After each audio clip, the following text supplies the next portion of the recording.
خالق حقیقی نے تمام موجودات سے پہلے ہمارے نبی حضرت محمد صلی اللہ علیہ وآلہ وسلم کا نور پیدا کیا اور آپ ہی تمام مخلوقات کے پیدا ہونے کا باعث بنے۔ دنیا میں حضرت آدم علیہ السلام سے پہلے جن آباد تھے اور ان کی پیدائش آگ سے تھی۔ عرصہ دراز تک ان کی نسل قائم رہی، لیکن جب انہوں نے فساد اور خون ریزی شروع کی تو باری تعالیٰ نے حضرت جبرائیل علیہ السلام کو فرشتوں کے ساتھ انہیں سزا دینے کے لیے بھیجا، جنہوں نے آ کر زمین کو ان کی آلائش سے پاک کر دیا۔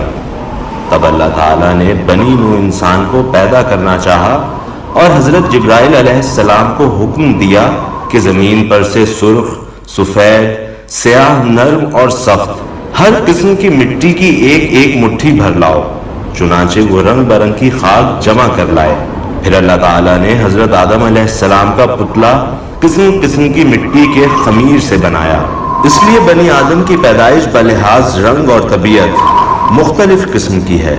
جب حضرت آدم علیہ السلام کا پتلا بن کر تیار ہو گیا تو خدا بند تعالیٰ نے اس میں روح پھونکی اور فرشتوں کو حکم دیا کہ وہ حضرت آدم علیہ السلام کو سجدہ کریں۔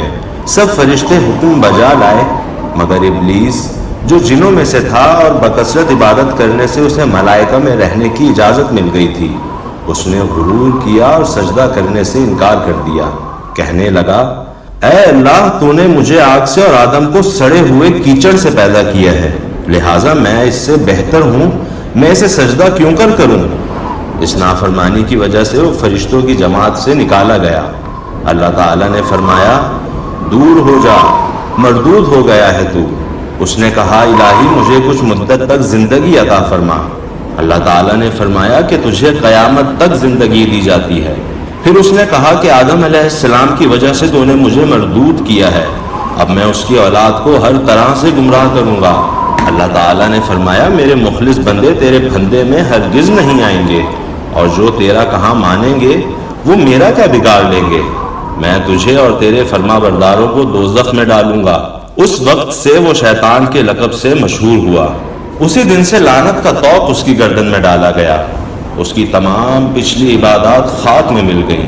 پھر اللہ تعالیٰ نے فرشتوں کو حکم دیا کہ حضرت آدم علیہ السلام کو بہشتی لباس پہنا کر جنت میں لے جاؤ۔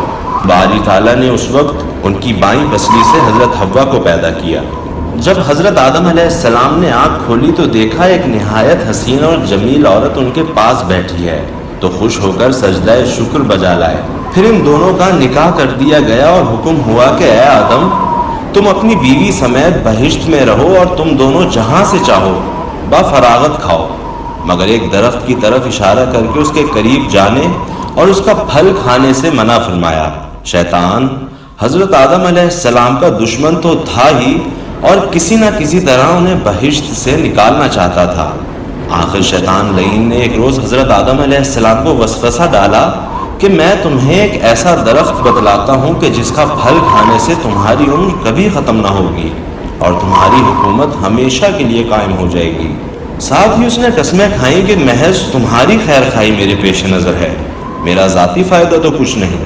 وہ دونوں اس کے فریب میں آ گئے اور انہوں نے بھولے سے وہ پھل کھا لیا۔ اللہ تعالیٰ نے فرمایا کہ تم سب جنت سے نکل جاؤ، تم ایک دوسرے کے دشمن ہو اور ایک خاص وقت کے لیے تمہیں زمین پر ٹھہرنا اور کام چلانا ہوگا۔ ہم نے تمہیں زمین سے پیدا کیا، پھر اسی میں ہم تم کو واپس لوٹائیں گے اور حشر کے روز تمہیں زمین سے ہی نکالیں گے۔